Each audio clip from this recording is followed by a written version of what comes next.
चलिए my dear friends, can we start? So very good morning to all of you. How are you all? You all are doing good? अरे हाँ के ना, कैसे जवाब देते हैं मुझको यार।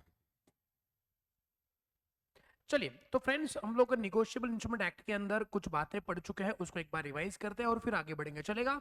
यस। तो हमने देखा था कि अगर किसी भी इंस्ट्रूमेंट की अगर मैं बात करता हूं तो कोई भी इंस्ट्रूमेंट कितने प्रकार का होता है। बेसिकली अगर कोई निगोशिएबल इंस्ट्रूमेंट है तो वो क्या होता है, एक तो वो ऑर्डर होता है या फिर क्या होता है बोलो, डिमांड होता, सॉरी ऑर्डर होता है या फिर बियरर होता है। सही बात है। और एट द सेम टाइम वो क्या हो सकता है, एक टाइम इंस्ट्रूमेंट या फिर क्या हो सकता है, डिमांड इंस्ट्रूमेंट हो सकता है। और निगोशिएबल इंस्ट्रूमेंट एक्ट में 3 निगोशिएबल इंस्ट्रूमेंट्स है। नंबर 1 क्या बोलो, प्रॉमिसरी नोट, दूसरा बिल ऑफ एक्सचेंज और तीसरा क्या आएगा आपका, चेक। उसके अंदर हम लोग अभी प्रॉमिसरी नोट को पढ़ रहे हैं। बताएंगे प्रॉमिस नोट में क्या होता है, एक एक्सप्रेस प्रॉमिस होता है टू पे टू समवन एल्स। आई बात समझ में? उसके कुछ कैरेक्टरिस्टिक्स होते हैं। उसके पहले निगोशिएबल इंस्ट्रूमेंट के बीच कुछ कैरेक्टरिस्टिक्स होते थे। What are the characteristics of negotiable instrument? Yes, what are the characteristics of the negotiable instrument? Number 1, it must be in a writing. It must be in a writing. क्या वो sign होना चाहिए? Yes. क्या वो freely transferable होता है? कितने समय के लिए ट्रांसफरेबल होता है? एन नंबर ऑफ टाइम्स के लिए ट्रांसफरेबल होता है। उसके अंदर सम पेएबल, टाइम, पे क्या सर्टन होते हैं। यस। और उसको डिलीवर करना चाहिए। यस। और बताएंगे मुझको क्या title of the holder is free from the defect. Yes. And उसके अंदर क्या होता है, अनकंडीशनल प्रॉमिस या फिर ऑर्डर टू पे। अगर प्रॉमिस है तो वो प्रॉमिसरी नोट है, ऑर्डर है तो बिल ऑफ एक्सचेंज है। सही बात है। बस इसी के एंगल से आपको characteristics of promissory note and characteristics of bill of exchange पढ़ना है।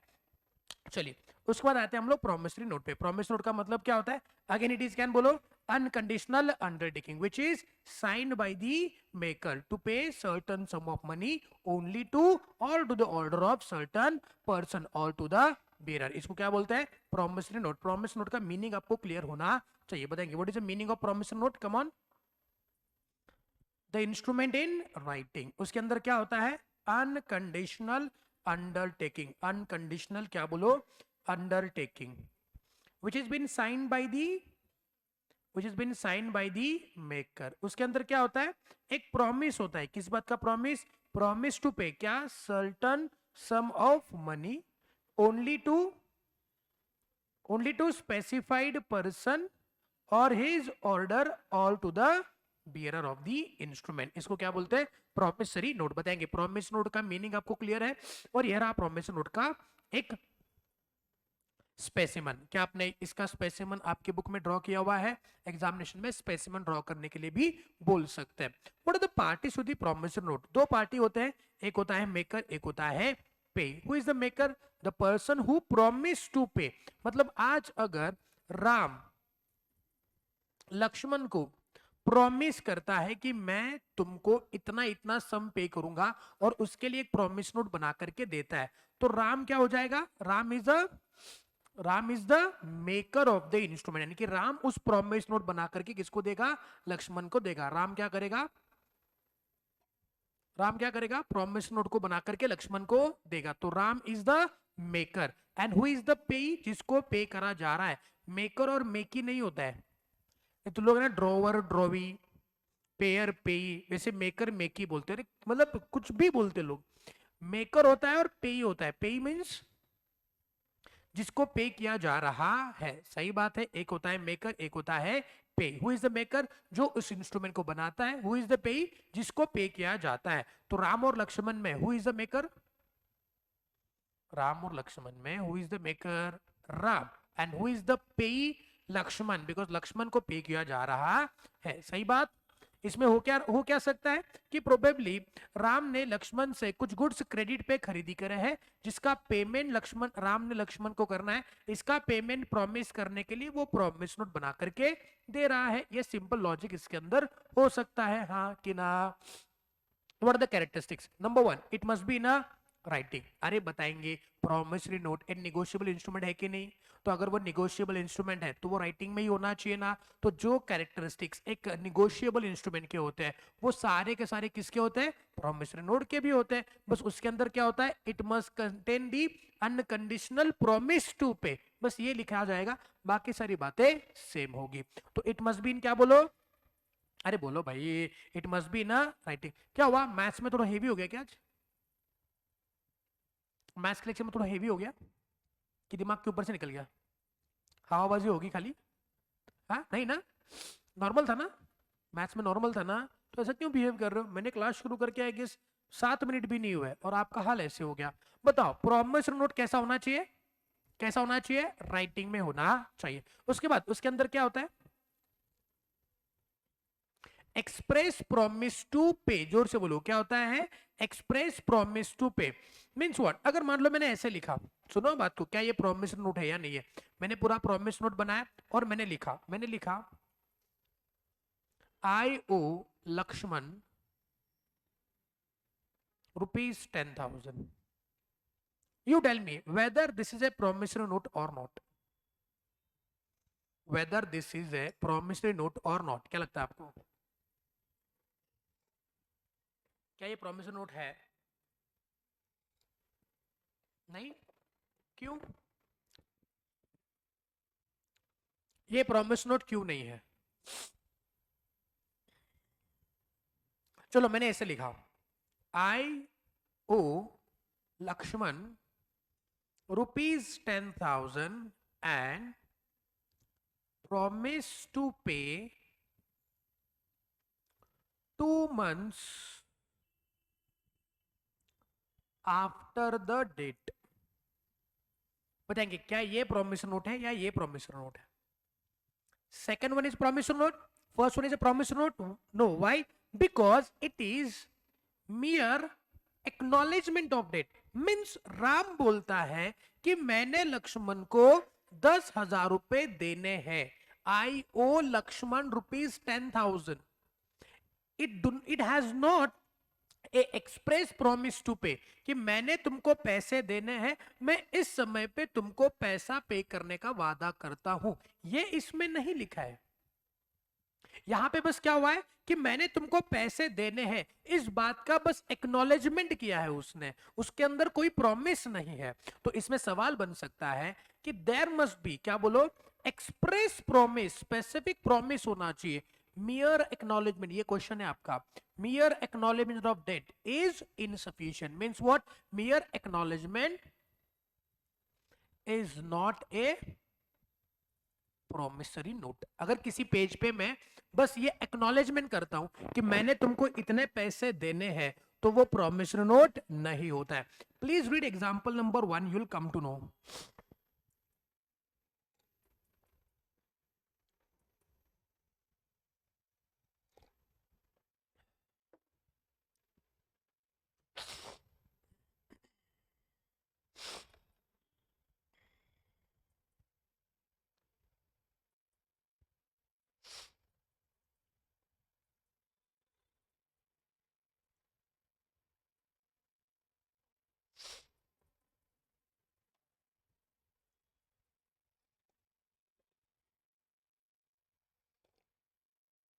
पहले पॉइंट में क्या लिखा है?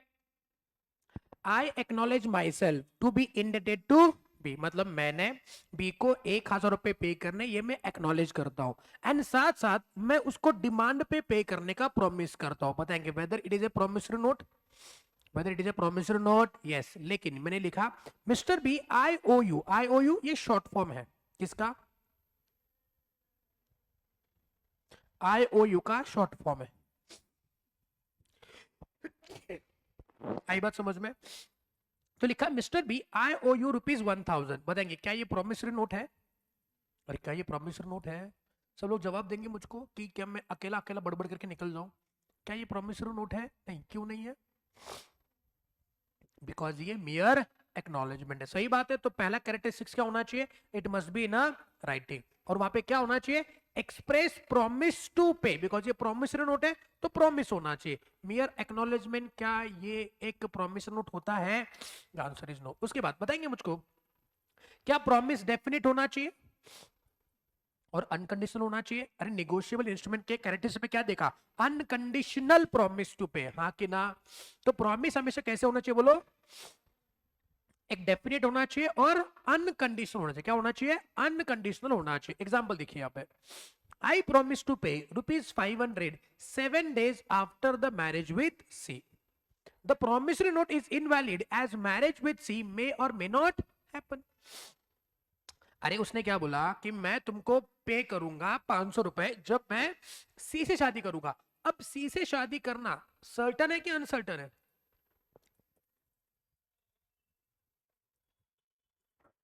सी से उसकी शादी होना सर्टन है कि अनसर्टन है? अरे अनसर्टन है. सी किसी और के साथ शादी कर ली तो फ्यूचर अनसर्टन इवेंट है रे. तो आपके प्रोमिसरी नोट में कंडीशन नहीं हो सकती है जो कि अनसर्टन है. हाँ, ऐसी कंडीशन हो सकती है जो सर्टन हो सकती है. जैसे I promise to pay B ₹500 7 days after the death of C. तो बताओ सी का डेथ सर्टन है कि अनसर्टन है? सर्टन है. तो क्या ये कंडीशन हो सकता है? मतलब ऐसी कंडीशन जिससे हम प्रोमिसरी नोट के ड्यू डेट को काउंट कर सकते हैं. मतलब in a way the due date is definite. ऐसी कंडीशन हो सकती है. लेकिन ऐसा कंडीशन जिससे ड्यू डेट फाइनलाइज ही नहीं करी जा सकती है, ऐसी कंडीशन नहीं हो सकती. That must be unconditional. सही बात है. आगे देखिए. आई promise to pay B 500 on D's death. बताएंगे क्या डी का डेथ सर्टन है? तो ये कंडीशन है या नहीं है? नहीं है. और क्या ये प्रॉमिस नोट वैलिड है? The answer is yes. I promise to pay 500 on D's death provided D leaves me enough to pay that sum. वाह. मतलब मैं डी के डेथ पे तुमको 500 पे करूंगा प्रोवाइडेड डी ने मेरे पास उतने पैसे छोड़ के गया है. ये कंडीशन है कि नहीं है? क्या ये कंडीशन है? बताएंगे क्या ये प्रॉमिस नोट वैलिड है? क्या ये प्रॉमिस नोट वैलिड है? The answer is no.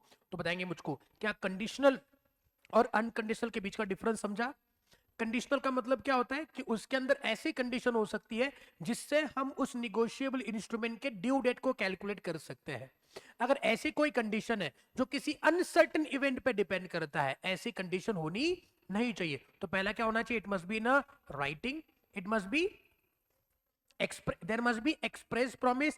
Mere acknowledgement is not a promise note. And last one, it must be definite and unconditional. अच्छा, कंडीशन कौन सी हो सकती है? जो सर्टन हो सकती है. सही बात है. नेक्स्ट, क्या प्रॉमिस नोट को मेकर ने साइन करना चाहिए? यस, अदरवाइज वो सही नहीं है. और प्रॉमिस नोट में क्या पे करना है? Only the money. क्या पे करना है? Only money. इसके अंदर क्या नहीं हो सकता? बार्टर सिस्टम नहीं हो सकता. एग्जाम्पल देखिए. आई promise to pay ₹500 and to deliver to him my black horse on 1st January next. It is not a valid promise note. Why? Because इसके अंदर पैसा भी है और ब्लैक हॉर्स भी है. कभी भी प्रॉमिस नोट में किस चीज का प्रॉमिस होगा? Only money. किसी काइंड का प्रॉमिस नहीं हो सकता. अगर किसी प्रॉमिस नोट में काइंड को पे करने का प्रॉमिस है तो वो प्रॉमिस नोट वैलिड नहीं है. हमेशा प्रॉमिस नोट मनी कंसिडरेशन के लिए ही बनना चाहिए. और वो मनी कैसा होना चाहिए? मनी कैसा होना चाहिए? सर्टन. एग्जांपल देखिए. I promise to pay ₹500 and all other sums which shall be due to him. मतलब 500 रुपए पे करूंगा, साथ साथ जितना भी पैसा उसके पास मेरा ड्यू होगा उतना मैं पे करूंगा. बताएंगे क्या ये वैलिड प्रॉमिस नोट है? The answer is no. Why? Because यहाँ पे अमाउंट पेबल सर्टन नहीं है. कितना ड्यू होने वाला है ये आज नहीं बता सकते. तो जो भी प्रॉमिस नोट बनेगा उसके अंदर अमाउंट क्या होना चाहिए? सर्टन होना चाहिए. कभी भी अनसर्टन नहीं होना चाहिए. सही बात है. नेक्स्ट देखिए. Example number 8. I promise to pay 500 along with the simple interest at the rate 12% per annum. बताएंगे क्या ये अमाउंट कैलकुलेट की जा सकती है? हाँ कि ना? 500 रुपए पे करूंगा, साथ साथ 12% पर एनम का इंटरेस्ट भी पे करूंगा. तो can I calculate the certain some? The answer is yes. तो क्या इंटरेस्ट का कंडीशन हो सकता है? Yes. Next, the maker and the pay must be certain. ये तो हमारा essentials of the negotiable instrument में भी था कि parties must be certain. and last one, उस पे क्या होना चाहिए? stamping होना चाहिए. तो कितने? A B C D E F G H 8 essentials है. उसके अंदर के 6 essentials तो ऊपर अपने negotiable instrument से ही आ रहे हैं. बस उसके अंदर कुछ 2-3 बातें एडिशनल लिखी गई है. ठीक है, लिखना शुरू करेंगे. Okay, write down promissory note. Write down promissory note.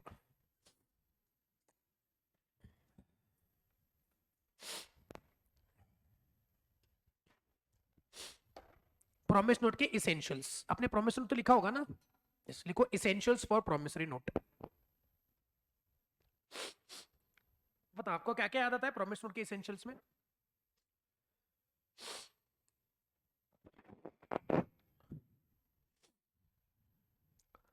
बताएंगे प्रॉमिस नोट में आपको क्या क्या याद आता है, बताएंगे क्या? It must be in writing, लिखो it must be in writing. जो भी सिंपल सिंपल याद आता है पहले उसको लिखेंगे, it must be in writing,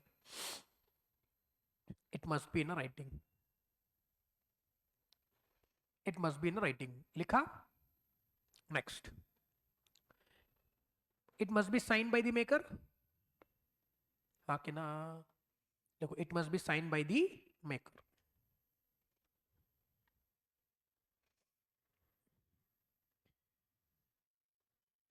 sign by the maker.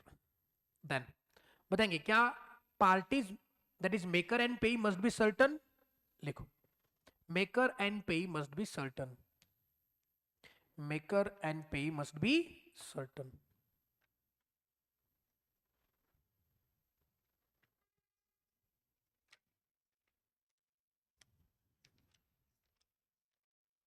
Maker and payee must be certain. Next one, बताओ क्या मनी भी सर्टन होना चाहिए, हाँ कि ना? तो लिखो promise to pay certain some, promise to pay certain सम, और सम क्या होगा? मनी की काइंड। नेक्स्ट लाइन पे sum must be money only,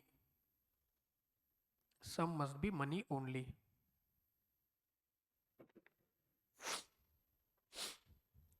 क्या इसको स्टैंपिंग लगाना चाहिए? It must be stamped, it must be stamped.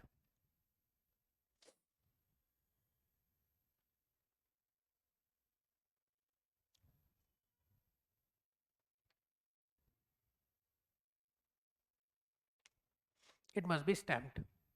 Next one, क्या उसमें एक्सप्रेस प्रॉमिस टू पे होता है? लिखो there must be express promise to pay, there must be express promise to pay.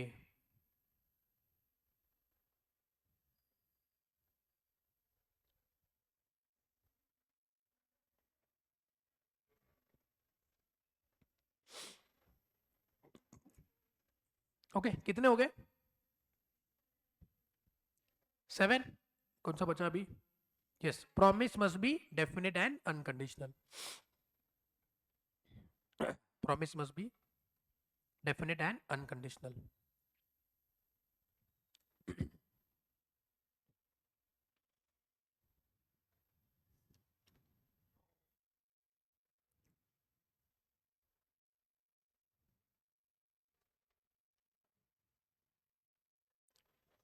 Is it over? चलिए promise note को एक बार शांति से पढ़ेंगे, फिर हम लोग बिल ऑफ एक्सचेंज पे जंप करेंगे।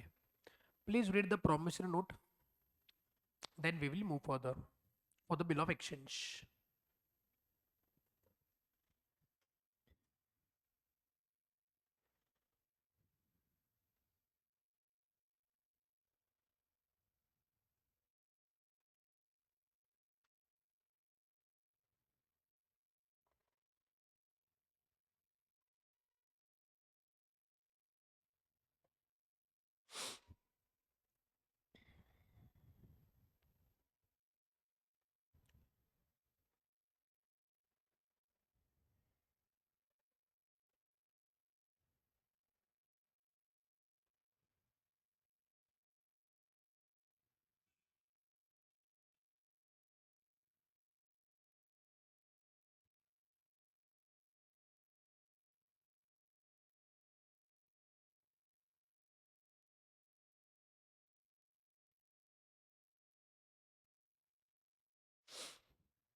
Is it over?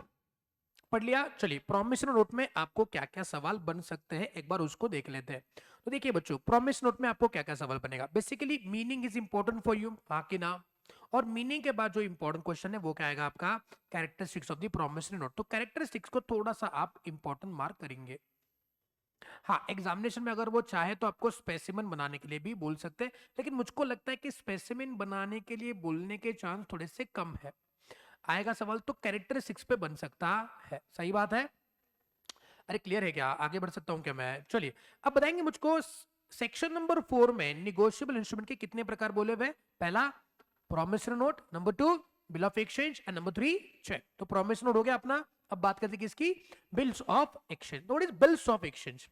C friends, अगर मैं प्रॉमिसरी नोट की बात करता हूं तो उसके अंदर क्या होता है? एक्सप्रेस प्रॉमिस होता है। लेकिन बिल ऑफ एक्सचेंज में एक्सप्रेस प्रॉमिस नहीं होता है, एक्सप्रेस ऑर्डर होता है टू पे। प्रॉमिसरी नोट कौन बनाता है? जो पर्सन प्रॉमिस कर रहा है। जैसे अगर मान लो मैंने आपसे कुछ गुड्स क्रेडिट पे खरीदी की है। कैसे खरीदी किए हैं? क्रेडिट पे खरीदी किए हैं। तो आपको पे करने के लिए मैं आपको प्रॉमिस कर रहा हूं कि मैं आपको, आपने जो मुझको गुड्स क्रेडिट पे बेचे हैं उसके लिए कुछ पैसे पे कर रहा हूं। उसको बोलते हैं promissory note. Bills of exchange क्या होता है? मैंने आपसे गुड्स क्रेडिट पे खरीदी की है, मैं आपको कुछ लिख के नहीं दे रहा हूं, आप ही लिख रहे हो मेरे ऊपर क्या, कि प्लीज मुझको इतना इतना पैसा इतने इतने समय में पे करो, उसको एक्सेप्ट करके दे दो। तो बिल्स बनाता है सेलर, उसको परचेसर से एक्सेप्ट करवाता है, अपने पास लेता है, ड्यू डेट पे उसको प्रेजेंट करता है फॉर पेमेंट। तो आप बिल्स ऑफ एक्सचेंज मेरे ऊपर बनाएंगे, मैं उसको एक्सेप्ट करके आपको वापस दूंगा, और ड्यू डेट पे आप मेरे पास उस बिल को लेके आओगे और मुझसे उसका पेमेंट क्लेम करोगे। इतना simple logic bills of exchange का है, और इतना सिंपल लॉजिक प्रॉमिसरी नोट का है। सही बात है। बस दो तीन बातें नहीं है, बाकी वही तो इसेंशियल आपके निगोशिएबल इंस्ट्रूमेंट के ही बन जाएंगे। सही बात है। आगे बढ़ सकते हैं। चलिए, so what is the bills of exchange बताएंगे। इसके अंदर प्रॉमिस होगा कि ऑर्डर होगा? प्रॉमिस होगा कि ऑर्डर होगा? और ऑर्डर कौन सा, कैसा होगा? Unconditional order. ऊपर अनकंडीशनल अंडरटेकिंग था। मेरे जवानों, प्रॉमिस नोट में अनकंडीशनल अंडरटेकिंग था, यहाँ पे क्या है? Unconditional order. दोनों का डिफरेंस समझिएगा। प्रॉमिसरी नोट में अनकंडीशनल अंडरटेकिंग है और बिल ऑफ एक्सचेंज में अनकंडीशनल ऑर्डर है। कौन साइन करेगा? मेकर साइन करेगा। और क्या साइन कर रहा है? ये डायरेक्ट कर रहा है किसको? सर्टन पर्सन को। क्या पे करने के लिए? To pay certain sum of money. किसको? Only to or to the order of certain person or to the bearer. बताएंगे सारी बातें सेम है? अरे हाँ कि ना? चलो बताएंगे मुझको बिल ऑफ एक्सचेंज का मीनिंग क्या हो सकता है। सब लोग ध्यान देंगे। बिल ऑफ एक्सचेंज का मीनिंग क्या होगा? बताएंगे। क्या ये एक इंस्ट्रूमेंट है? और क्या राइटिंग में है? हाँ कि ना? इंस्ट्रूमेंट इन राइटिंग, जिसके अंदर क्या होगा? Unconditional order. अनकंडीशनल ऑर्डर किस बात का? To to direct, to direct to pay certain sum of money. किसको? Only to. ओनली टू किसको बोलो? Or to the order of किसके? सर्टन पर्सन के, मतलब सर्टन पर्सन को या उसके ऑर्डर पे, या फिर टू द बियरर। इसको क्या बोलते हैं हम लोग? बिल ऑफ एक्सचेंज बोलते हैं। सही बात है। What is bill of exchange? वापस एक बार, प्रॉमिस नोट भी राइटिंग में था, ये भी राइटिंग में है। उसमें अनकंडीशनल अंडरटेकिंग था, यहाँ पे अनकंडीशनल ऑर्डर है। वहां पे क्या था? Express promise to pay certain sum of money only to. यहाँ पे क्या है? Directing the other person to pay certain sum of money only to or to the order of certain person or to the bearer. अगर certain person के order पे है तो order instrument, और अगर बियरर का है तो बियरर। सही बात। बिल ऑफ एक्सचेंज का मतलब आपको क्लियर है? फटक से बिल ऑफ एक्सचेंज लिखेंगे और इसको कॉपी करेंगे।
Is it over?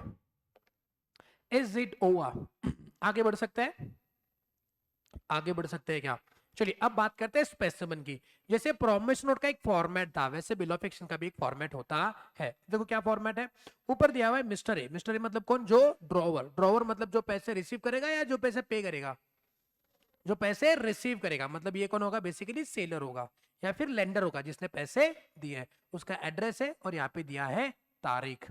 फिर आएगा यहाँ पे क्या? अमाउंट। अमाउंट जिस अमाउंट के लिए बिल बना हुआ है, यहाँ पे लिखा है 4 months after the date pay to mister B. मतलब मिस्टर ए ने बोला है किसको पे करने के लिए? मिस्टर बी को। The sum of ₹10,000 for the value receive. Drawee कौन है? सी। बताएंगे ए बी और सी तीनों में से कौन पैसे पे करेगा? ए बी सी में से कौन पैसे पे करेगा? सी पे करेगा। किसको पे करेगा? किसको पे करेगा? बी को पे करेगा। और ए क्या कर रहा है फिर? अगर सी बी को पे करेगा तो ए क्या कर रहा है?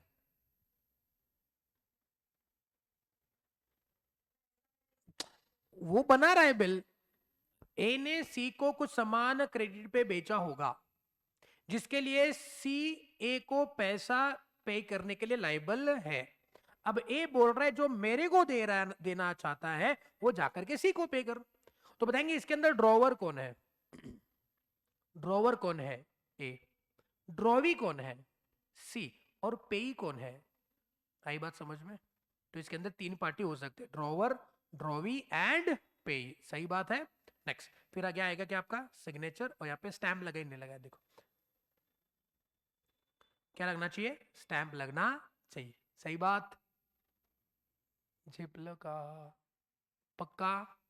आगे बढ़ सकते हैं। यहाँ पे देखिए पार्टीज क्या है। Drawer. Drawer means what? Drawer means what? The person who makes the bill. उसके बाद क्या आएगा? ड्रॉवी। ड्रॉवी माने the person directed by the drawer to pay is called as a drawee. मतलब जिसके ऊपर बिल बनाया गया है। He is the person on whom the bill is drawn. On acceptance of the bill, he will be called as a acceptor and liable for the payment of the bill. His liability is primary and unconditional. Primary मतलब कि आज उस bill का payment मांगने के लिए सी किसके पास जाएगा? बी के पास जाएगा। तो पहली लाइबिलिटी उसकी है। प्राइमरी लाइबिलिटी मतलब उसके पास जाकर के पहले बिल मांगा जाएगा।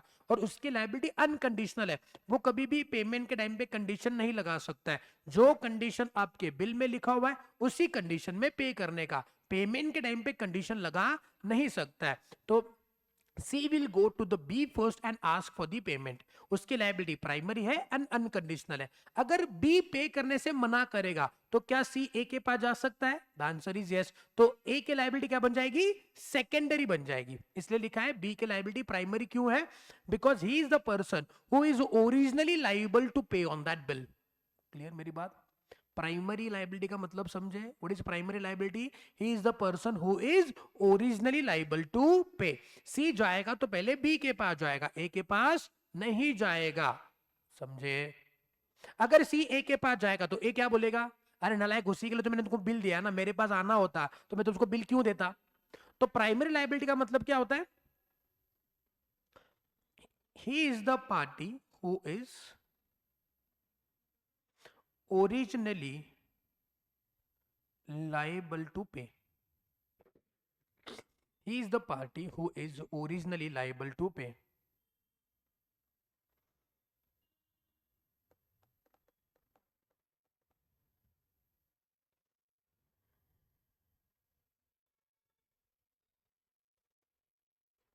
Hakina. And who is the payee? Come on. Who is the payee? Who is the? अब क्या मतलब आपको आज जवाब नहीं देना है या फिर आपने डिसाइड कर लिया कि आज जवाब ही नहीं देना है? Who is the payee? Who is the payee, boys? Who is the payee? The person to whom the amount is payable. तो अपने केस में A कौन है? ड्रॉवर। B कौन है? ड्रॉई। और C कौन है? Payee. Drawer, drawee, payee. Clear है? Write down parties to the bill of exchange. Write down parties to the bill of exchange.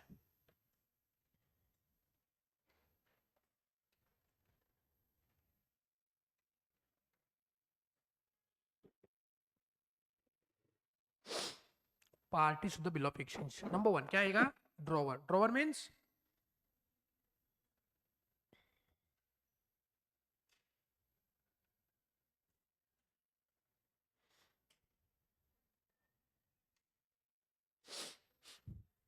drawer means the maker of the bill.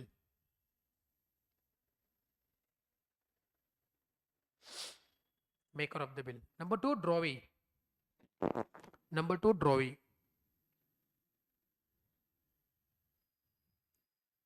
On whom the bill is drawn. On whom the bill is drawn.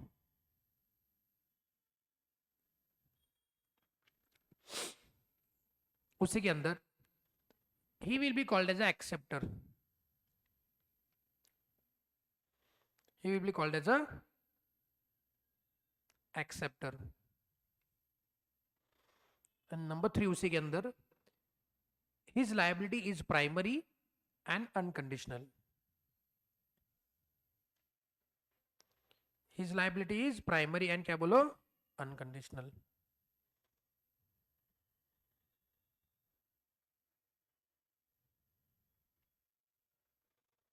Next point number 3 पे. Point number 3 पे. पे का मतलब क्या होता है? To whom the money is payable. The person to whom the money is payable.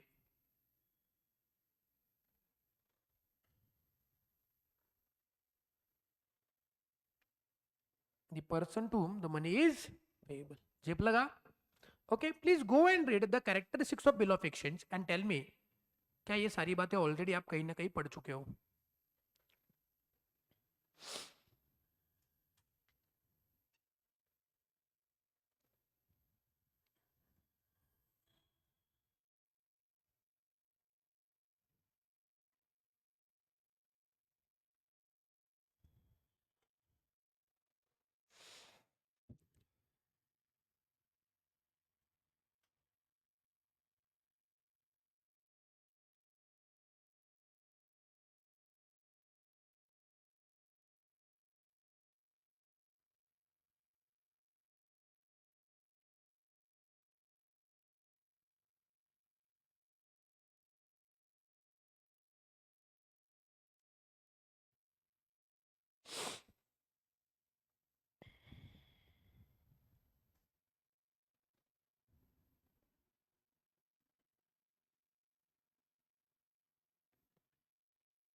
Is it over? क्या वही सारी बातें हैं? ओके चलो फटाफट लिखते हैं. लिख दो characteristics of the bill of exchange.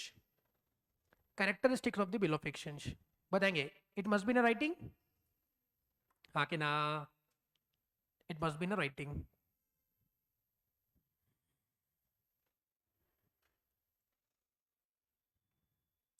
Drawer ने साइन करना चाहिए. हाँ कि ना? तो drawer must sign the bill.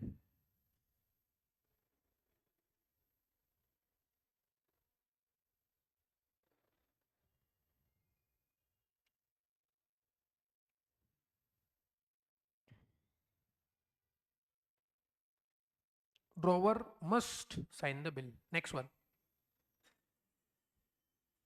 The sum must be certain. The sum must be certain.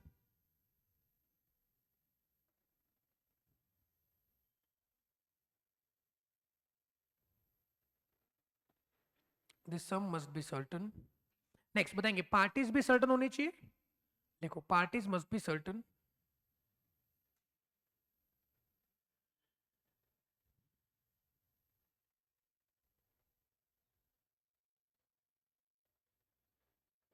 parties must be certain,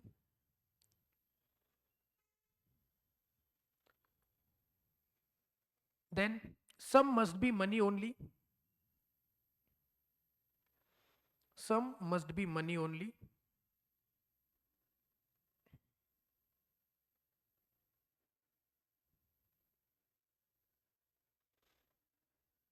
sum must be money only.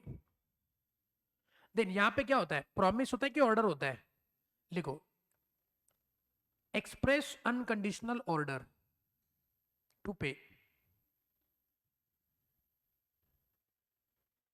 Express unconditional order to पे. Next, order कैसे होनी चाहिए, डेफिनेट एंड अनकंडीशनल, बाकी ना लिखो order must be definite and unconditional.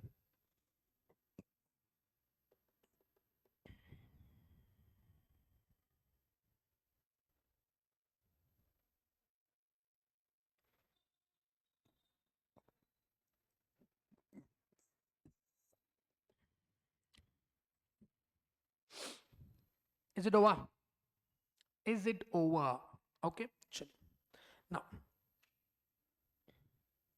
ये कुछ process of bill of exchange दिया हुआ है. पहले होता है सैम, सैम उस बिल को ड्रॉ करता है. Sold the goods to mister Rita, that is drawee, and draws the bill of exchange. Okay, Sam ने क्या किया, रीटा को कुछ गुड्स सेल किए क्रेडिट पे, और उसके लिए उसने रीटा पे बिल ऑफ एक्सचेंज ड्रॉ किया. देन बिल ऑफ एक्सचेंज किसको दिया जाएगा, रीटा को दिया जाएगा. रीटा उसको क्या करेगी, एक्सेप्ट करेगी, उसमें बिना कोई कंडीशन डाले. फिर on maturity Sam, that is a drawer, उसको क्या करेगा, पेमेंट के लिए रीटा के पास प्रेजेंट करेगा, एंड ड्रॉवर क्या करेगा, receives the payment from the Rita, and this is how the bill of exchange journey will get completed. बताएंगे बिल ऑफ एक्सचेंज आपको क्लियर है, बिल ऑफ एक्सचेंज आपको क्लियर है, उसके अंदर क्या पढ़ा, मीनिंग पढ़ा, पार्टीज पढ़े और इसेंशियल पढ़े. Any doubt so far, any doubt so फार. चलिए कुछ क्वेश्चन है बिल ऑफ एक्सचेंज के ऊपर जो मैं आपको पूछना चाहूंगा. Okay, please pay attention. एक बात बताना बच्चों, हमने देखा कि ड्रॉवर बिल ऑफ एक्सचेंज बनाता है, उसको किसको देता है, ड्रॉवी. ड्रॉवी इसको क्या करता है, एक्सेप्ट करता है, और किसको देता है, ड्रॉवर को दे देता है. सही बात है. फिर ड्रॉवर क्या करेगा, पेमेंट के लिए प्रेजेंट करेगा, पेमेंट ड्रॉवी किसको करेगा, ड्रॉवी को करेगा. क्या ये आपका पूरा सीक्वेंस है. चलिए एक बात बताना, क्या बिल ऑफ एक्सचेंज पे ड्रॉवी का सिग्नेचर, दैट इज एक्सेप्टेंस, जरूरी है या नहीं है. क्या बिल ऑफ एक्सचेंज पे ड्रॉवी का सिग्नेचर जरूरी है, दैट इज एक्सेप्टेंस जरूरी है या नहीं. शांति से जवाब देना, जरूरी है या नहीं. सारे इसेंशियल्स को एक बार वापस पढ़िएगा, और वहां पे क्या ये पॉइंट लिखा है या नहीं लिखा है ये मुझको बताएंगे. सवाल क्या पूछा मैंने, सवाल क्या पूछा मैंने,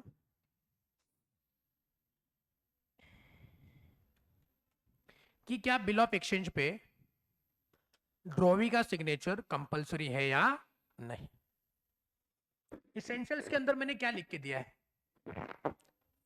drawer must sign the bill. कभी मैंने लिख के दिया कि drawee must sign the bill और drawee must accept the bill, लिख के दिया गया. मतलब मैंने नहीं, इंस्टीट्यूट में नहीं लिखा है, यानी कि एक्ट में भी नहीं है.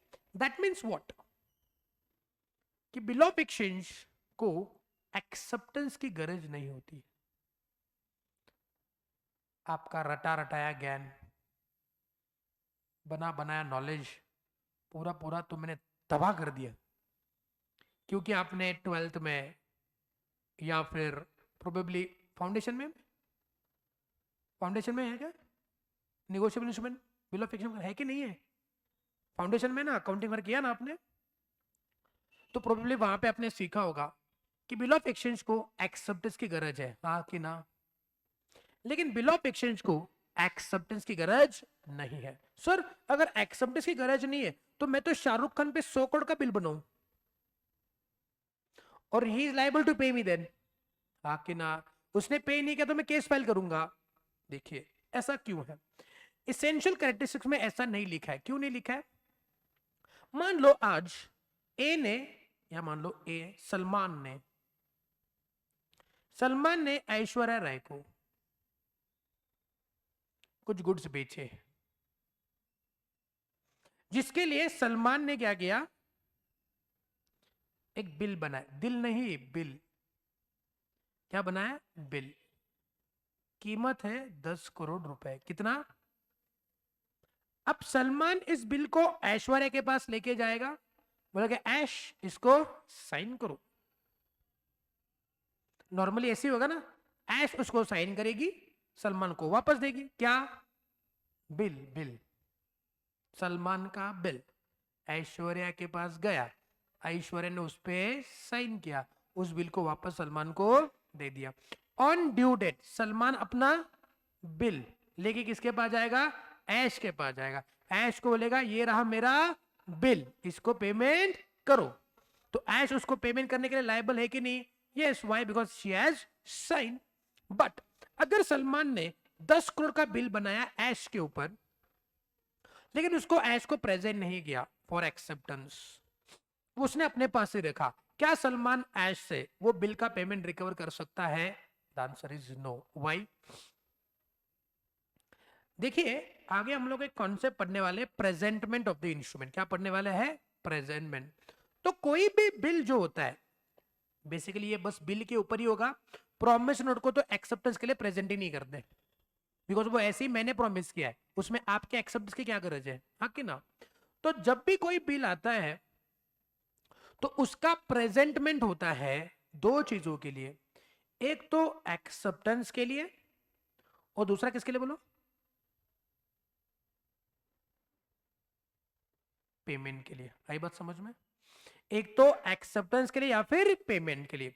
आज जो कोई बिल बनाया जाएगा उसको मैंने एक्सेप्टेंस के लिए पहले प्रेजेंट करना है और उसके बाद पेमेंट के लिए प्रेजेंट करूंगा। डायरेक्ट पेमेंट के लिए प्रेजेंट बिल कभी होता नहीं है। डायरेक्ट पेमेंट के लिए कभी प्रेजेंट नहीं होता है, पहले एक्सेप्टेंस के लिए प्रेजेंट होगा, उसके बाद ही पेमेंट के लिए प्रेजेंट होगा। आज अगर सलमान ने ऐश्वर्या के पास उस बिल को प्रेजेंट करा, किसके लिए?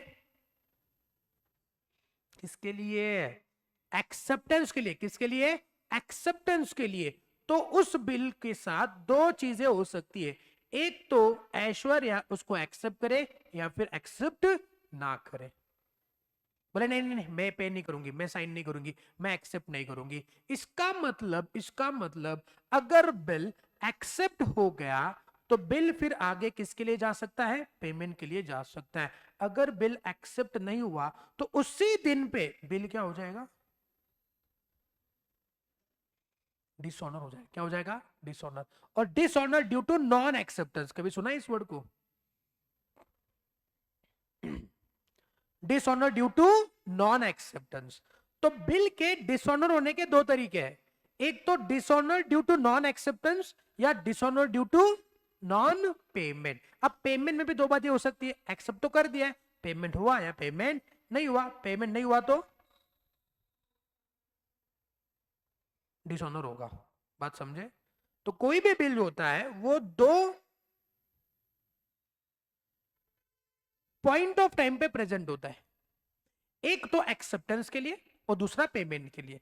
अगर एक्सेप्टेंस के लिए प्रेजेंट किया और उसका एक्सेप्टेंस हो गया तो वो आगे पेमेंट के लिए जाएगा। पेमेंट में दो बातें हो सकती है, पेमेंट करे या पेमेंट ना करे। पेमेंट करे तो लाइफ जिंगल आला, नहीं करेंगे तो dishonour due to non payment. और अगर एक्सेप्टेंस के लिए पेमेंट करा, सॉरी एक्सेप्टेंस के लिए प्रेजेंट करा और एक्सेप्टेंस हुआ तो बात ही खत्म है। एक्सेप्टेंस नहीं हुआ तो वहीं पे डिसऑनर हो जाएगा ड्यू टू नॉन एक्सेप्टेंस, उसको पेमेंट के लिए प्रेजेंट नहीं कर सकते। तो बिल ऑफ एक्सचेंज को बेसिकली एक्सेप्टेंस की गरज नहीं हो सकती। It should not be presented for acceptance, मतलब ऐसे बोलते हैं।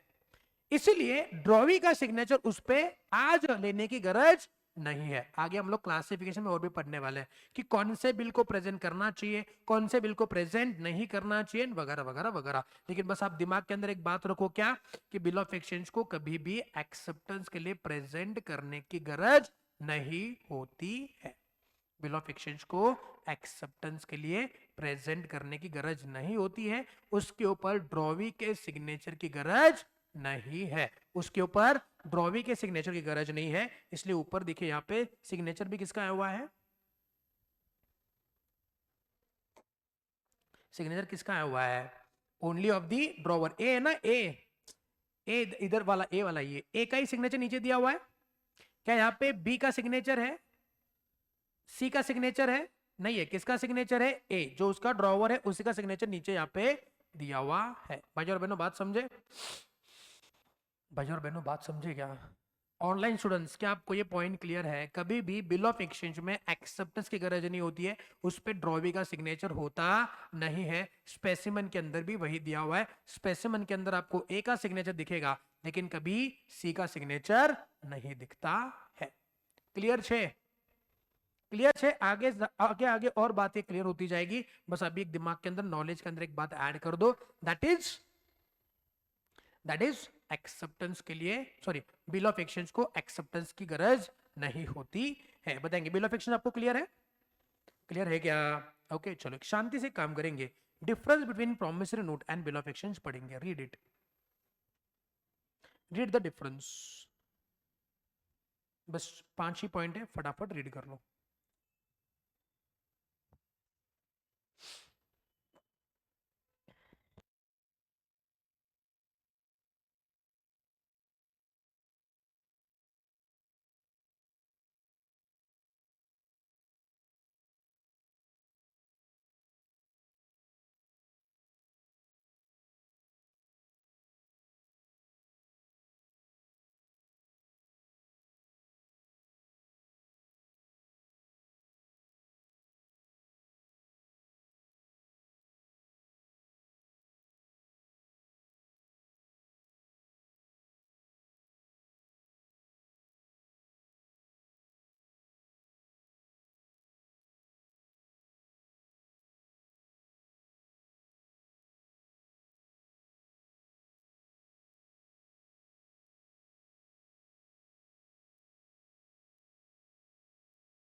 सो ना अभी पढ़ेंगे difference between promise note and bill of exchange. Basically 2-3 point है जो आपको ऑलरेडी पता है। बताएंगे प्रॉमिस नोट में क्या होता है, एक्सप्रेस प्रॉमिस होता है, हाँ कि ना? और बिल ऑफ एक्सचेंज में क्या होता है, एक्सप्रेस ऑर्डर टू पे। बताएंगे what which are the parties to the bill of promise note? Maker and makee, पे।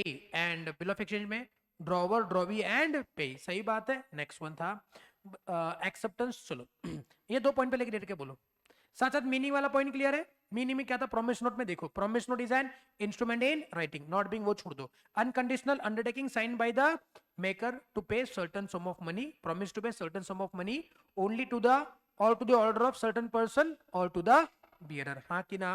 नेक्स्ट वन क्या लिखा हुआ है, bill of exchange, what is bill of exchange का meaning, bill of exchange is a instrument in writing containing unconditional order to pay certain sum of money only to or to the order of certain person or to the bearer, ये होता है bill of exchange। तो meaning, उसके बाद parties and उसके बाद promise है कि ऑर्डर है, ये 2 बातें क्लियर, ये 3 एक डिफरेंशिएशन तो आपको पता है, अरे क्लियर है कि नहीं है। चलिए उसके अंदर एक पॉइंट आता है जो मैंने आपको बोला था, उसको बाद में समझेंगे, ये वाला, हाँ कि ना। मीनिंग के अंदर भी ये पॉइंट मैंने मार्क करा हुआ था कि इसको हम लोग बाद में पढ़ेंगे। क्या स्क्रीन पे आपको ये सारी बातें क्लियर है, क्या स्क्रीन पे आपको ये पॉइंट क्लियर दिख रहा है कि नहीं दिख रहा है? ओके चलो बताएंगे क्या लिखा है। A promissory note is an instrument in writing not being, क्या लिखा हुआ है, bank note or currency, not being a bank note or currency note. Now what is a currency note, currency note का आपके पास करेंसी नोट है कि नहीं, बीच में हमने निकाल के देखा हुआ था, है कि ना, है क्या अभी आपके पास करेंसी नोट है कि नहीं है, निकालो, 500 का निकालना, मुझको देना, करेंसी नोट निकालेंगे, करेंसी नोट, साक्षी जी के पास होगा, बहुत पैसा होगा। हाउ इज दीदी, हाउ इज दीदी, शी इज फाइन ना, where she is been now, वही तो कहा उसका घर, आपके घर पे थोड़ी ना होगी, उसकी शादी होगी ना, हाँ तो वही पूछ, अच्छा नजदीक ही है, अच्छा अच्छा हो गया, फिर तो डेली मिल सकते हो, क्यों, उसकी सासू माँ खड़ूस है क्या, ओह शिट, मिलने नहीं देती है, मिलने नहीं देती, अच्छा सारखं सारखं कशाला भेटायचं ते, ऐसा बोलती है, बुरा है ना ये, और मिलना चाहिए ना रोज, अभी दीदी तो अपनी है ना, तो अपनी दीदी पे अपना हक है कि नहीं, तो मिलना चाहिए ना डेली, कि नहीं मिलना चाहिए, मिलना चाहिए ना। सासू माँ खड़ूस है, दीदी को बोला क्या ये, दीदी को बोला ऐसा तुम्हारे सासू माँ खड़ूस है करके, अच्छा वही आपको बोलती है, ओह शिट। तो आजकल लड़के को सिलेक्ट करने से पहले सासू माँ को सिलेक्ट करना चाहिए, और उसके बाद लड़के को सिलेक्ट करना चाहिए, हाँ ऐसा होना चाहिए ना, हाँ कि ना। तो you have to select first the सासू माँ अच्छी है तो we can go forward and then will see the लड़का, एंड देन फिर उसके बाद अगर जमा तो फिर ठीक है, अदरवाइज छोड़ देंगे, हाँ ऐसा होना चाहिए ना, this the process should be like that no. दीदी का गलती हो गई, दीदी का है ना, क्यों लड़की बोले गलती होगी, बोले दीदी का डायरेक्ट, चलिए हाँ निकाला, नोट निकाला, कितने रुपए का है, 500 का, वाह वाह वाह दियो, thank you so much. Rakshabandhan पे भाई बहन को गिफ्ट देता है, यहाँ पे साक्षी जी मुझको गिफ्ट दे रही है, थैंक यू सो मच बेटा, आज का कमाई हो गया रे, सुबह से कोई पैसा नहीं दे रहा था मुझको, ये है साक्षी जी ने दिया हुआ 500 रुपए मुझको, चाहे 500 का नोट हो चाहे किसी का भी नोट हो, मतलब रुपए का, उसके अंदर कुछ लिखा हुआ है, हाँ कि ना, कुछ लिखा है क्या, लिखा है ऐसे ऊपर कुछ भारतीय रिजर्व बैंक लिखा है, केंद्रीय सरकार द्वारा प्रत्याभूत, भारतीय रिजर्व बैंक मतलब पीछे इंग्लिश में भी लिखा है रिजर्व बैंक ऑफ इंडिया, केंद्रीय सरकार माने सेंट्रल गवर्नमेंट ने गारंटी दिया हुआ है इसको, प्रत्याभूत मतलब गारंटी दिया हुआ है, मतलब सरकार का गारंटी है नोट पे, किसका गारंटी है, सरकार का, आरबीआई के थ्रू, सरकार आरबीआई के थ्रू आपको गारंटी दे रहा है, किस बात का गारंटी सर, गांधी जी दिख रहे हैं कुछ, भी दिख रहा है नीचे, महात्मा गांधी का नाम भी दिख रहा है, नोट दिख रहा है, हाँ इधर कुछ लिखा है देखो, कुछ लिखा है क्या, अरे नोट किधर है, नोट किधर, नोट निकालो, नोट निकालो, पैसा ही नहीं है, नोट नहीं है, बेटा उसको नोट दो, वापस देना। क्या मतलब लड़कियां अमीर हो गई इधर? हाँ? अच्छा उसमें क्या लिखा हुआ है बेटा? मिलेगा पाटिल, मिलेगा, चिंता मत, नहीं मैं दूंगा, नहीं दिया तो देंगे, अपने बच्चे हैं। क्या लिखा हुआ है? अरे कुछ तो लिखा है ना इधर, गवर्नर साहब का सिग्नेचर है, उसके आगे कुछ लिखा है, ऊपर नीचे कुछ लिखा है क्या? क्या लिखा है जरा जोर से पढ़ो। तो रुको जरा, बॉयज पढ़ेंगे, बॉयज। अरे फोकट का नोट मिला वो तो पढ़ो अभी। मेरी तरह सरक बेटा, सरक। हाँ सरक। एक नोट पे ना तीन तीन लोग दिख रहे, देखो कितना गरीबी है। ए साक्षी देखा 500 रुपए लेके घूमती है। हाँ पढ़ो बेटा, जोर से पढ़ो, तीनों लोग मिलके पढ़ेंगे, कम ऑन पढ़ो। 1 2 3 नाव घ्यायला सांगितलेलं नाही आहे, जे आहे ते वाचायला सांगितले. नाव घ्यायला जेवढं लाजतात तेवढं लोक काय, मला कळतच नाही लोकांचं. हा वाचा, काय लिहिले?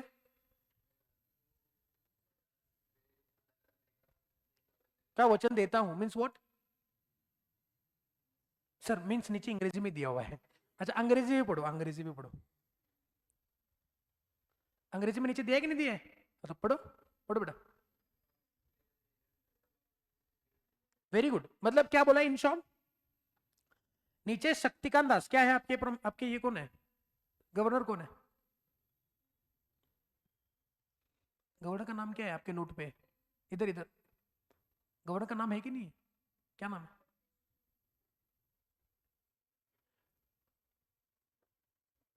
दिख नहीं रहा है?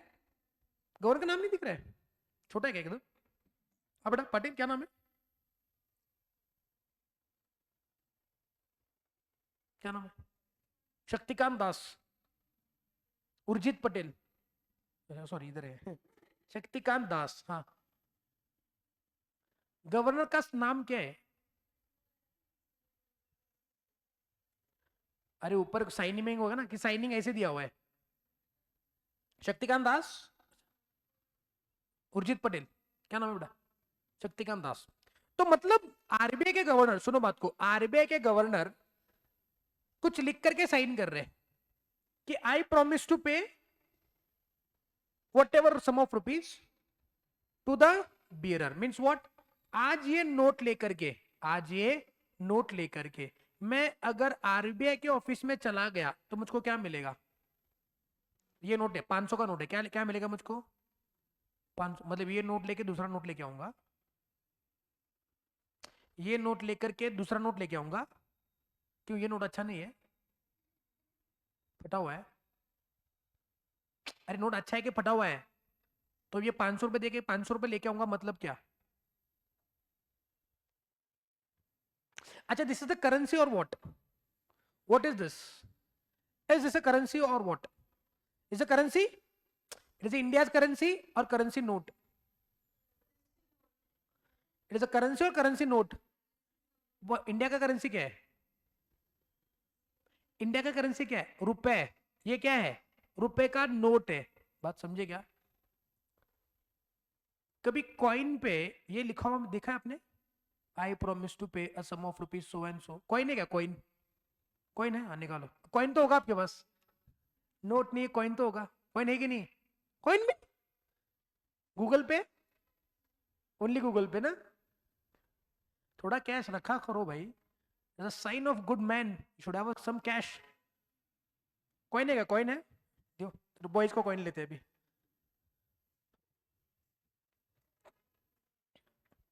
कितने का दिया देखो, नहीं तो बाद में मैं ढाप लूंगा। अच्छा कॉइन है, अच्छा ये कॉइन है। और 20 रुपीज का कॉइन, क्या लड़कियां अमीर है, जबरदस्त। हाँ और पाटिल के पास होगा, ये पाटिल अमीर है। बस ना अभी कितना दोगे? 75 रुपए का? अच्छा 5 रुपए। 75 ईयर्स बोला हुआ है। अच्छा हो गया, चलो मेरे पास, अरे किसका कितना कॉइन है देखो, ये 5 रुपए, 20 रुपए और आपका। अच्छा कॉइन है, कॉइन के ऊपर कभी ऐसा लिखा हुआ दिखा है आपको? आई प्रॉमिस टू, ये 5 रुपए का है, मेरे को नहीं दिख रहा है। अच्छा ऑनलाइन स्टूडेंट्स आप भी घर पे देखिएगा, क्या कॉइन पे लिखा हुआ दिखा है आई प्रोमिस टू पे 5 रुपीज, आई प्रोमिस टू पे 20 रुपीज, आई प्रोमिस टू पे 1 रुपीज? दिखाएगा? नहीं ना। तो ये अपना करेंसी है, इंडिया का करेंसी ये है, आई बात समझ में?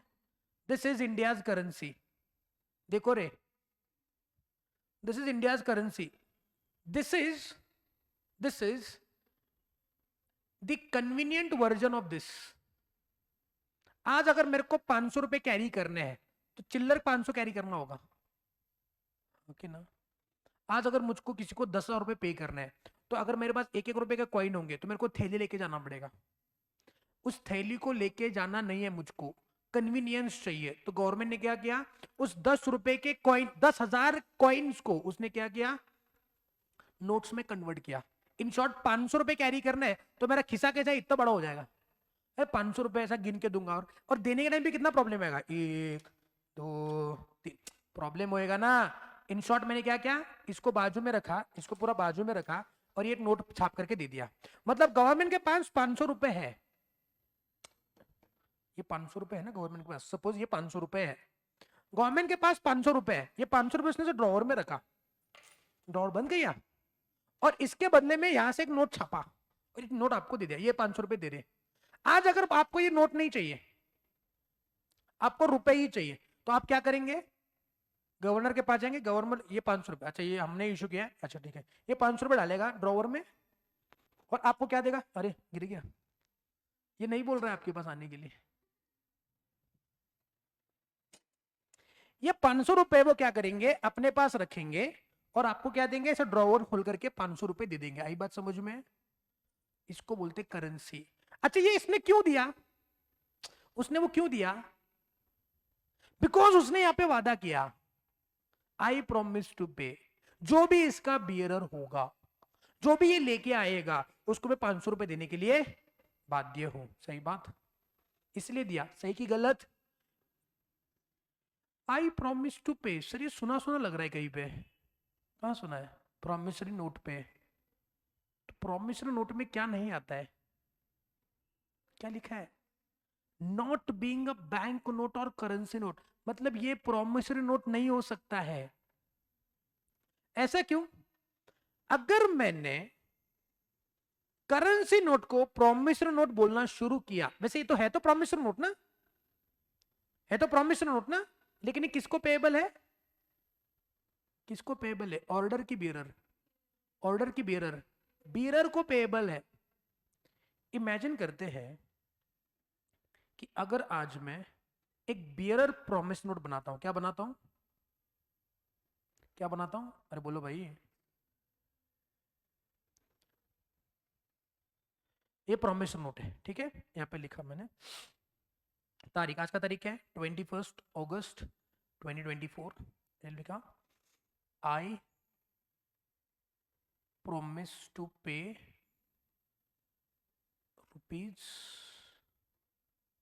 ₹10,000 to the bearer only।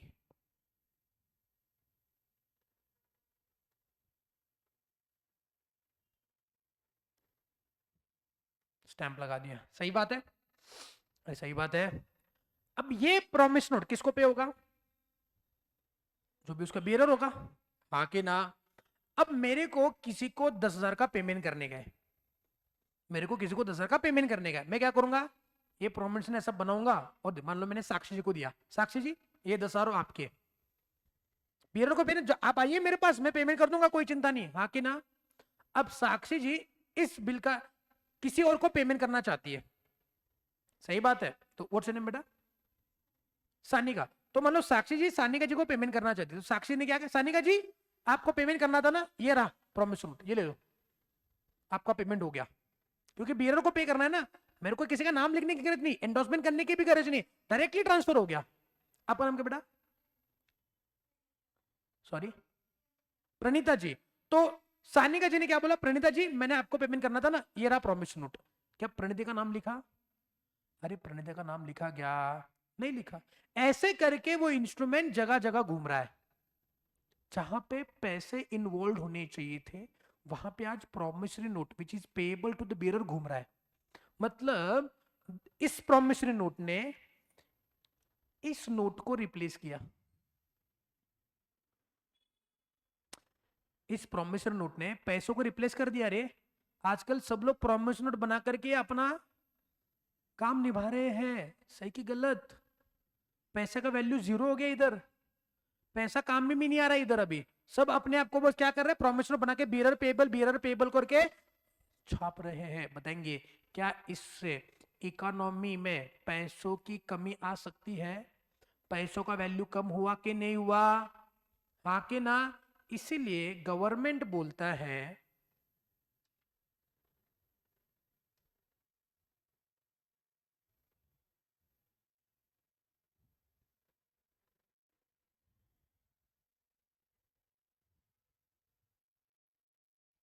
समझे?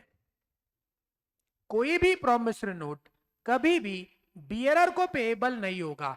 अगर बियरर प्रॉमिस नोट बनेगा तो it will act like a currency note, or currency note issue करने का अथॉरिटी इंडिया में किसके पास है? आरबीआई के पास। इसलिए प्रॉमिसरी नोट कभी भी बियरर पेएबल नहीं हो सकता। कोई भी पर्सन बियरर प्रॉमिस नोट नहीं बनाएगा, बनाएगा तो वो इनवैलिड माना जाएगा। अगर मान लो मैंने बियरर बनाया, मैंने साक्षी जी को दिया, साक्षी जी ने सानिका को दिया, सानिका जी ने प्रणीता जी को दिया, प्रणीता जी अगर मेरे पास उसका पेमेंट मांगने के लिए आएगी और मैंने पे नहीं किया, she can not file case on me. Why? Because वो प्रॉमिस नोट ही इनवैलिड है। हाँ, मैं स्पेसिफिक लिखूंगा, आई प्रॉमिस टू पे साक्षी जी सम ऑफ 10,000। साक्षी जी क्या एग्री? सानिका नाम लिखेगी, endorse in the name of Sanika, Sanika endorse in the name of Pranita, whether this is valid, whether is payable to the order. किसी स्पेसिफिक पर्सन को पे करने का है।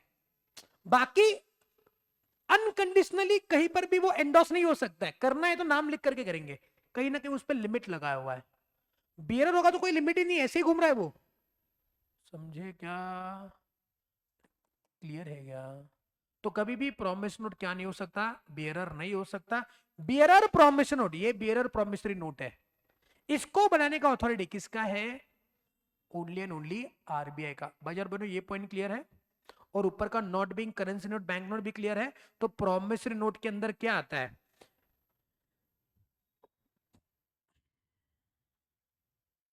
It is instrument in writing, जिसके अंदर क्या नहीं आएगा? बैंक नोट या करेंसी नोट नहीं आएगा। फिर उसके बाद सारी बातें सेम। हाँ, नीचे आप पे दिया है, only to certain person or to the bearer लिखा हुआ है, लेकिन ये गलत है। यहाँ पे ऊपर डेफिनेशन में लिखते हैं बियरर वाला, लेकिन नीचे क्या बोलते हैं? बियरर इशू नहीं हो सकता। ये निगोशिएबल इंस्ट्रूमेंट एक्ट बोलता है कि बियरर इशू कर सकते हो, लेकिन आरबीआई एक्ट बोलता है कि बियरर इशू नहीं कर सकते। बियरर इशू करने का अधिकार किसका है? आरबीआई का है। बताएंगे क्या ये प्रोमिसरी नोट है? क्या ये बियरर है? तो this is the bearer promissory note, लेकिन इसको इशू करने की अथॉरिटी किसकी है? आरबीआई की। कोई और इशू नहीं कर सकता। भाई और बहनों, पॉइंट समझेगा? तो currency note is in short a promissory note which is payable to the bearer, which can be only issued by RBI. कोई भी दूसरा पर्सन नहीं बना सकता। बताएंगे ये पॉइंट। और आखिरी पॉइंट आपको क्लियर है? और यहाँ पे नीचे दिया हुआ है कि प्रोमिसरी नोट को एक्सेप्टेंस की गरज नहीं होती है। बिल ऑफ एक्सचेंज को गरज होती है अगर उसका पेमेंट करवाना है तो, अदरवाइज बिल ऑफ एक्सचेंज को एक्सेप्टेंस की गरज नहीं होती है। अगर उसको पेमेंट के लिए प्रेजेंट करना है तभी उसको एक्सेप्ट करके लेना पड़ता है। बताएंगे सारे डिफरेंशिएशन के पॉइंट आपको क्लियर है? अरे सारे डिफरेंशिएशन के पॉइंट आपको क्लियर है कि नहीं है? अरे पक्का काम करेंगे अभी। अभी के अभी अपने आप difference between promissory note and bill of exchange लिखेंगे। Right down. We have 10 minute to complete the task, come on. Thank you so much students for such a valuable gift. सुबह सुबह पैसा दिया आपने मुझको, feels very good. Sakshi ji ढूंढते ढूंढते मेरे घर पे आ जाएगी। ये 20 रुपए किसके हैं? आपके हैं ना? 5 रुपए पाटिल, और 1 रुपए। हाँ, ये पहला दो भाई। ए, यहाँ पे गवर्नर का नाम दिख रहा है ना, नालायक? बिना गवर्नमेंट के, गवर्नर के नाम के इशू कैसा होगा नोट? चलो फटाफट लिखो।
चलिए, so have you written the differentiation between promise note and bill of exchange? Are you very much clear about these differences, promise note and bill of exchange?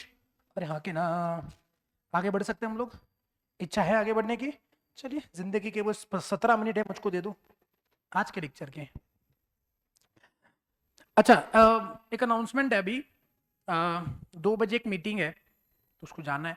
तो उसके लिए आपका जो लंच ब्रेक है थोड़ा सा एक्सटेंड आपको करना होगा, बिकॉज मेरे लेक्चर के बाद Swaroop sir wants to take the lecture 1 घंटे का। उसके बाद हम मीटिंग से वापस आएंगे, तब तक आप लोग लंच करके रखिएगा। उसके बाद वापस स्वरूप सर रिगेन कर लेंगे, चलेगा? थोड़ा सा आपको भूख सहन करना होगा एक घंटे के लिए, मतलब 45 मिनट्स के लिए। जैसे मेरा लेक्चर खत्म होगा 45 मिनट्स तक स्वरूप सर लेंगे, उसके बाद लंच ब्रेक होगा आपका, जितना भी टाइम आपका है। उसके बाद फिर स्वरूप सर वापस लंच के बाद कंटिन्यू कर लेंगे, चलेगा? ये अनाउंसमेंट था। अगर आपको कोई दिक्कत है तो प्लीज़ कांटेक्ट स्वरूप सर, उनको रिक्वेस्ट करके बताइएगा सर प्लीज़ कुछ बोलिएगा उनको। अगर एक्सेप्ट करें तो ठीक है, अदरवाइज आप जैसे जैसे है लंच ब्रेक कंटिन्यू करिएगा, और स्वरूप सर लंच के बाद कंटिन्यू कर लेंगे फिर, ठीक है? चलेगा? यस, उन्होंने बोला मुझको कि जाके बच्चों को बोलो, तो मैंने बस मैसेंजर करके आपको मैसेज पास ऑन कर दिया। आई शपथ, नहीं कुछ नहीं। नेक्स्ट आता है आपका चेक। बिल ऑफ एक्सचेंज हो गया, प्रॉमिस नोट हो गया, अब क्या आएगा आपका? अरे उसे बोलो। अच्छा, थोड़ा स्नैक भी आप लेके आए हो तो आप मेरे क्लास में ही खा सकते हो। कोई चिप्स लाए हो और मेरे को भी दो, आप भी खाओ, कुछ भी करना खाओ, आप खा सकते हो। You can continue. लाए नहीं चिप्स वगैरह, कुछ लाए नहीं? Nothing chips?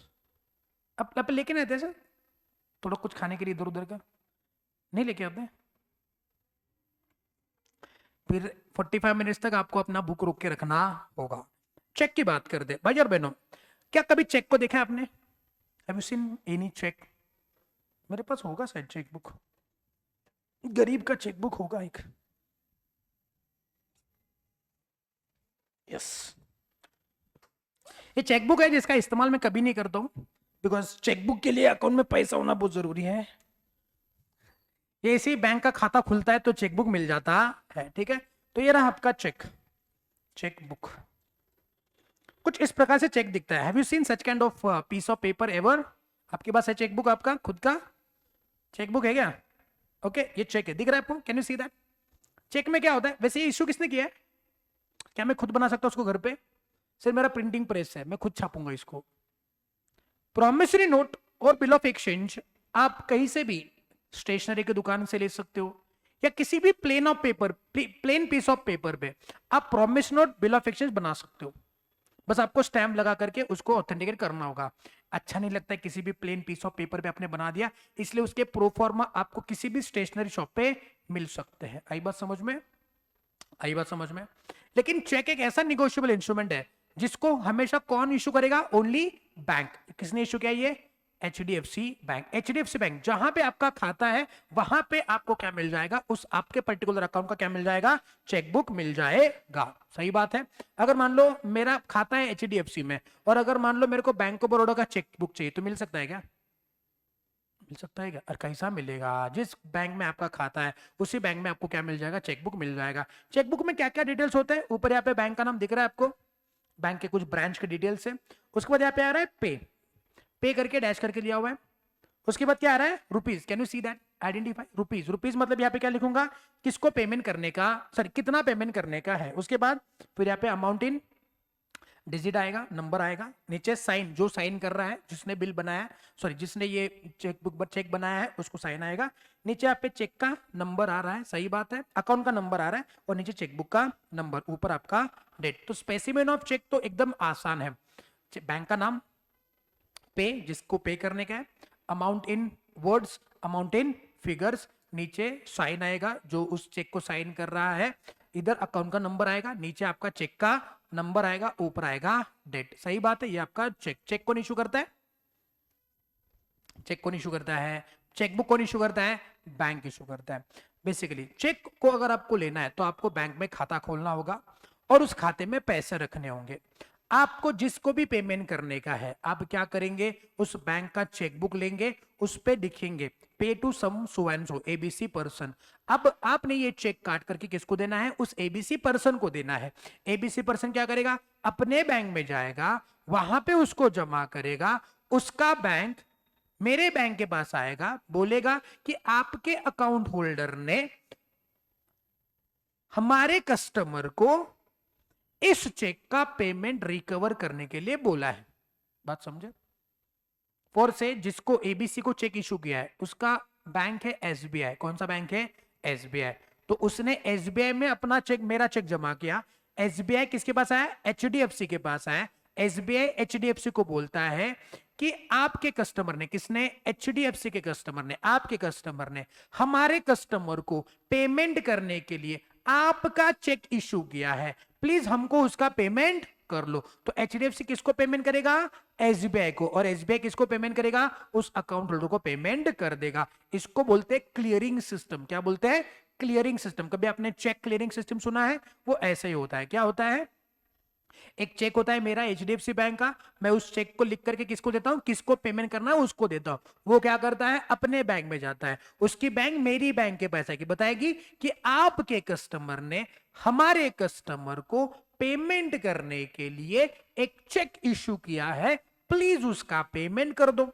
तो ये उसको पेमेंट करेगा, अगर मेरे खाते में पैसे है तो पेमेंट करेगा, ये पेमेंट वो बैंक के पास चला जाएगा, बैंक उस रिस्पेक्टिव खाते में जमा कर देगी। इसको बोलते हैं क्लियरिंग ऑफ चेक। क्या बोलते हैं इसको?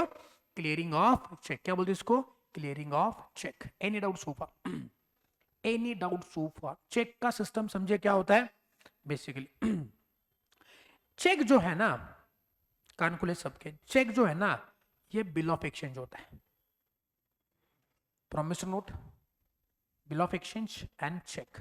check is the extended version of bill of exchange. तो चेक क्या होता है? चेक इज ए, क्या बोलो? Bill of exchange. जोर से बोलो, cheque is a bill of exchange. लेकिन चेक हमेशा किस पे ड्रॉ किया जाता है बताएंगे मुझको? आज मैं चेकबुक को साइन कर रहा हूं मैं। आज मान लो ये मैंने चेक साइन किया इधर, तो मैं कौन बन गया? चेक को साइन किया ना मैंने, मैं कौन बन गया? मैं ड्रॉवर। चेक को बनाने वाला, इस चेक को बनाया किसने? मैंने बनाया, तो मैं क्या बन गया? ड्रॉवर। बताएंगे ये चेक में बनाता किस पे हूं? बिल ऑफ एक्सचेंज क्या होता है? ड्रॉवर बनाता है, किसी स्पेसिफिक पर्सन के नाम पे बनाता है, मतलब तुम पे करो। I am ordering you to pay, that is bill of exchange ना। तो मैं लिखता हूं I order to pay you sum of rupees so and so to me or my order to the specific person. हाँ कि ना? तो मैं ड्रॉवर बन गया, और जिसके नाम पे बनाता हूं, जो एक्सेप्ट करेगा उसको क्या बोलता हूं? उसको ड्रॉवी बोलता हूं। तो यू टेल मी, आज अगर चेक में मैं ड्रॉवर हूं तो ड्रॉवी कौन है? मैंने बनाया ना इसको, तो ड्रॉवी कौन है? मैं ड्रॉवर हूं तो ड्रॉवी कौन है? ड्रॉवी हमेशा बैंक होगा। क्या मैं चेक आपके ऊपर बना सकता हूं? पार्थ नाम है ना आपका, तो क्या मैं पार्थ को ऐसा प्लेन पीस पर लिख सकता हूं, पार्थ ये रहा चेक, प्लीज साक्षी जी को पेमेंट करो, ऐसे बोल सकता हूं? चेक हमेशा किस पे ड्रॉ होगा? चेक हमेशा किस पे ड्रॉ होगा? बैंक पे ही ड्रॉ होगा। इसका पेमेंट करेगा कौन? अरे चेक का पेमेंट करेगा कौन? हमेशा बैंक करेगा। That means I am ordering bank to pay. अगर मैं किसी और को ऑर्डर करूंगा तो ये बिल ऑफ एक्सचेंज है, और यही बिल ऑफ एक्सचेंज अगर मैं बैंक को पे करने के लिए बोलता हूं तो ये क्या बन जाएगा? चेक। समझे बात? वो नॉर्मल बिल ऑफ एक्सचेंज कौन पे करेगा? जिसको पे करने के लिए बोला जाएगा, ये नॉर्मल बिल ऑफ एक्सचेंज है। I am ordering someone else to pay. लेकिन यही बिल ऑफ एक्सचेंज पे अगर मैं बैंक को ऑर्डर करता हूं, प्लीज बैंक पे करो, I am ordering my bank ना, कि मैंने चेक इसको दिया है, मेरी बैंक पेमेंट करो इसको, मतलब I am ordering bank to pay. अगर कोई भी बिल ऑफ एक्सचेंज किसी भी स्पेसिफिक बैंकर पे ड्रॉ किया जाता है तो उसको क्या बोलेंगे? उसको चेक बोलेंगे। भाइयों बहनों बात समझे क्या? तो चेक इज क्या बोलो? Cheque is a bill of exchange drawn on a specified banker. हमेशा चेक किस पे ड्रॉ होगा? स्पेसिफाइड बैंकर पे ही ड्रॉ होगा। चेक इज क्या बोलो? Bill of exchange drawn on a specified banker only, not express to be payable otherwise than on demand. क्या कोई मुझको इसका मतलब बता सकता है?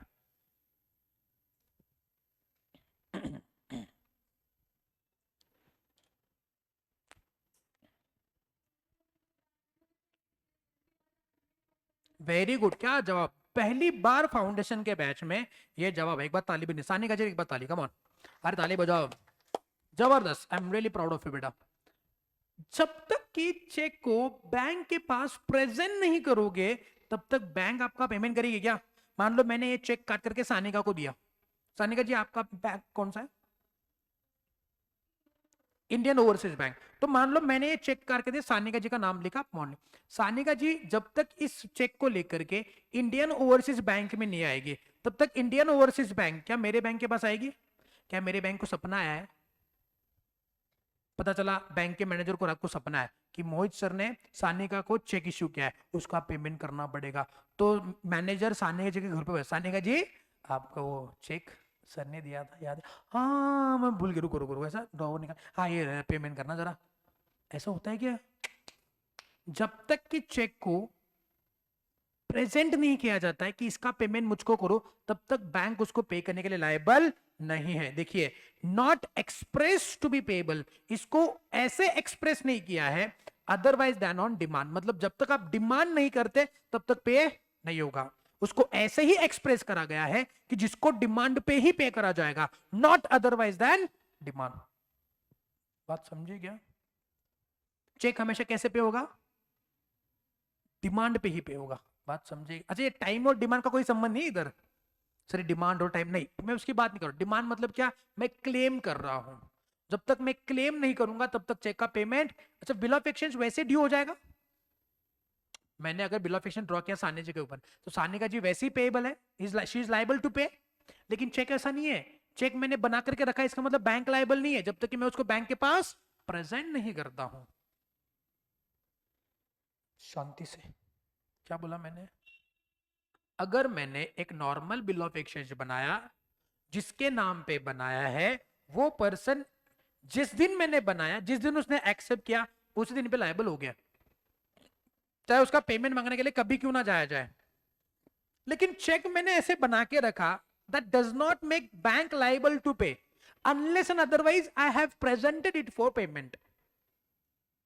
बिल ऑफ एक्सचेंज को पेमेंट के लिए प्रेजेंट करने पे ही लायबिलिटी आती है, ऐसा है क्या? ऑलरेडी लायबिलिटी बन चुकी है एक्सेप्ट करने के बाद। लेकिन चेक में मैंने बना के रखा तो बैंक की लायबिलिटी आ गई क्या?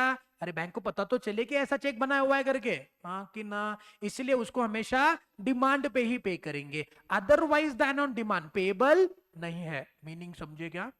तो cheque is a bill of exchange, check is a bill of exchange drawn on a specified banker, not expressed to be payable otherwise than on demand, मतलब डिमांड को छोड़ करके otherwise and than on demand expressed payable नहीं है। हमने उसको ऐसे बनाया ही नहीं है, not expressed, हमने उसको बनाया ही नहीं है ऐसे कि जो डिमांड को छोड़ करके किसी तरीके से पे करा जाए। मतलब इसका क्या है? हमेशा ये डिमांड पे ही पे होएगा। बाजू में लिखो always to be payable on demand, always to be payable on demand। मेरे बच्चों क्या आपको ये पॉइंट क्लियर है? क्या आपको ये पॉइंट क्लियर है?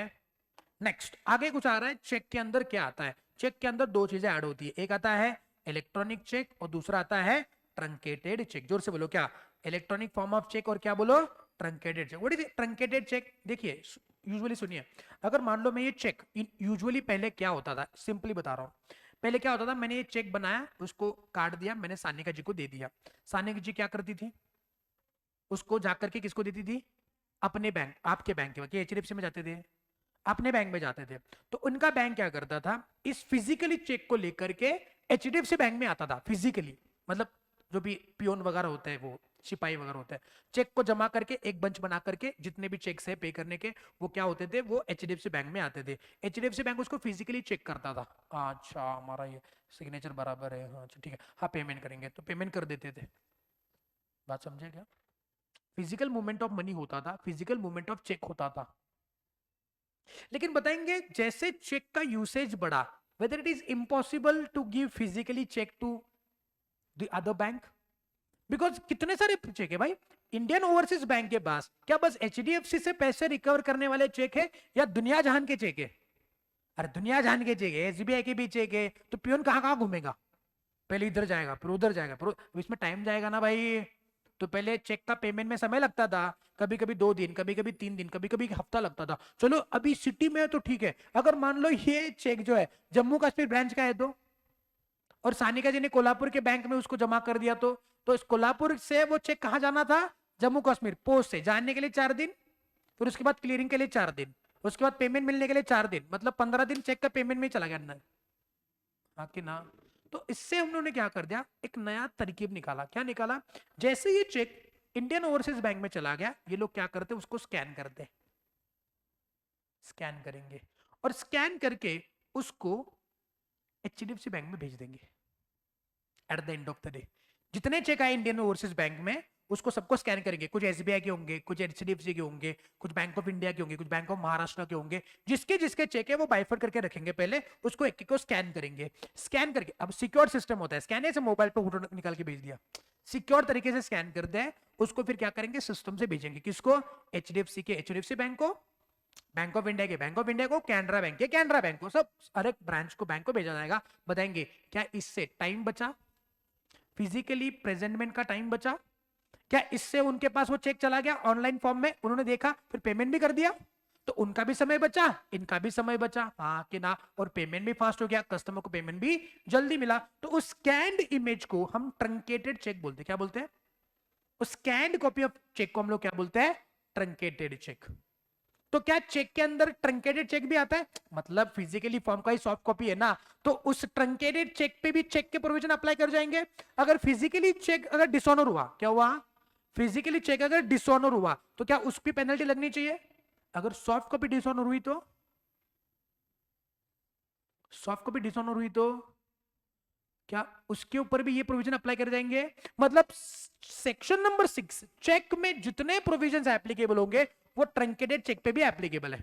ऐसा नहीं कि सॉफ्ट कॉपी मतलब चेक नहीं, वो चेक है, साथ साथ आएगा इलेक्ट्रॉनिक फॉर्म ऑफ चेक। आज ऑनलाइन भी हम चेक बना सकते हैं, कैसे, बैंक के लॉगिन आईडी में जाने का, ऑनलाइन बैंकिंग के कुछ बैंक्स ऑफर करते हैं, सारे बैंक्स ऑफर नहीं करते। जैसे आप फिजिकली चेक लिखते हो वैसे ऑनलाइन चेक करके बैंक को लिख करके भेज देने का कि पे टू दैट पर्सन। आज मैंने चेक सानिका जी को देने की गरज नहीं, मैं अपने बैंक को ऑनलाइन लिख करके बता रहा हूँ सानिका जी को पेमेंट करो, जैसे कि हम ऑनलाइन पेमेंट करते हैं एनईएफटी आरटीजीएस, बात समझे, सेम इलेक्ट्रॉनिक चेक के अंदर आता है। तो what is a cheque, cheque is a bill of exchange drawn on a specified banker, not expressed to be payable otherwise than on demand, and which includes electronic image of truncated check and electronic form of check। बात समझे, check का definition clear है।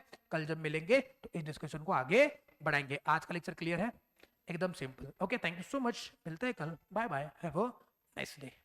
Online students, have a nice day to you also.